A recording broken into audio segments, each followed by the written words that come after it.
Hello and welcome back to our theme for September of critical thinking.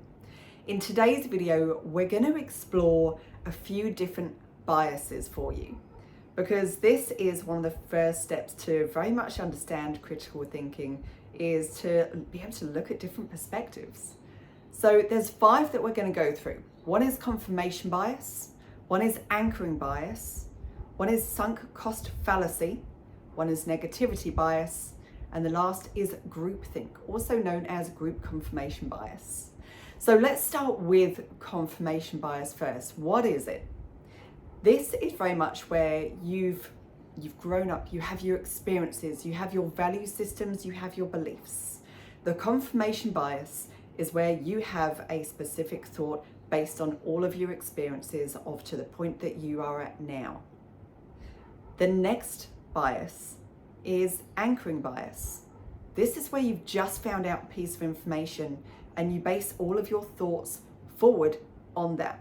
It is essentially you then take the first point of information, for example, if you've heard something from someone, and then you buy into that and keep on reinforcing that without considering any other options if they come after. The next is sunk cost fallacy. This is where you have a belief about something. It may be about a business, it may be about circumstances, but you have a belief and it is beyond all rational information, beyond logic, when it's gone past the point of no matter what, of this is not a good option anymore, but you're so determined no matter what comes, no matter what information goes through, that you will not believe anything else. That is sunk cost fallacy. The next is negativity bias. This is where you are predisposed to very much looking at things through a negative lens. No matter what comes through, you may be looking at things just not possible, can't do it, and lots of barriers. This train of thought will bring you to a grinding halt. So there's lots that we need to reframe on a number, which I'll come to as well for each one of these. The last is groupthink, or otherwise known as group confirmation bias.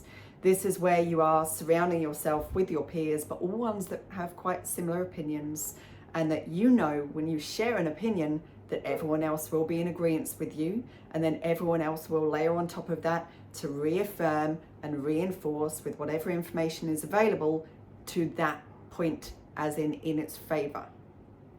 Now, these are just 5, but there's so many more out there, and I'm going to go through a few tips to pretty much rewire, think bigger, because that's what it's all about, right? That's when life gets interesting, is not just everyone thinking the same line, because you would have noticed when I started this journey and going through even this topic for you, it's to cover being able to embrace difference of opinions. And this is where critical thinking comes into play. Because, and there's also a quote out there, it says, don't believe everything you think. Now, there's a few things that you can do to expand yourself, the way you think and what you see, the information that you come in. So let's go through a few. Number 1 is actually looking at the different examples of all of the different biases.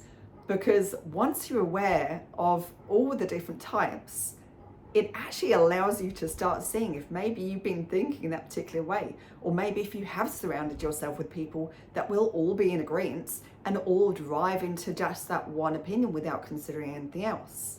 So explore that, look at all the different biases.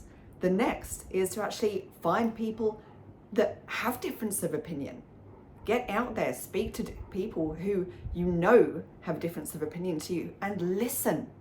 Don't defend, don't give excuses, don't try and reinforce, but actually take the time to sit and listen and absorb on from where they're coming through, their context. It's a powerful feeling, being able to really listen to someone else. That's where your active listening comes into play. Now, the next is journaling. So when you've got a whole thought process going on, it's actually taking the time to write down and really get that out of your head. It's proven the actual act of writing allows more creativity to flow. Another example of very much to expand and get out of that bias is fact check. So if you've heard something, if you've read something, watched something, no matter what it is, check it is true. Do your research on it and look further than that, not just do your research, but also any information you find out who's paid for that information, who's funded it, what's their interest in the outcome. So there's a few tips there for you.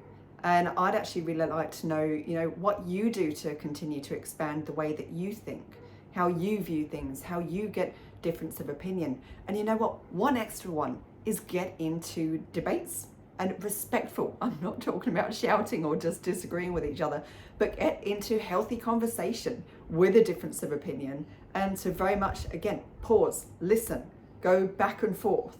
So there's a lot out there to explore. There's so many different values, so many different perspectives, so many different understandings, because it may also be sometimes that you've understood things to a certain point, but there's been a piece of very relevant information that you've missed.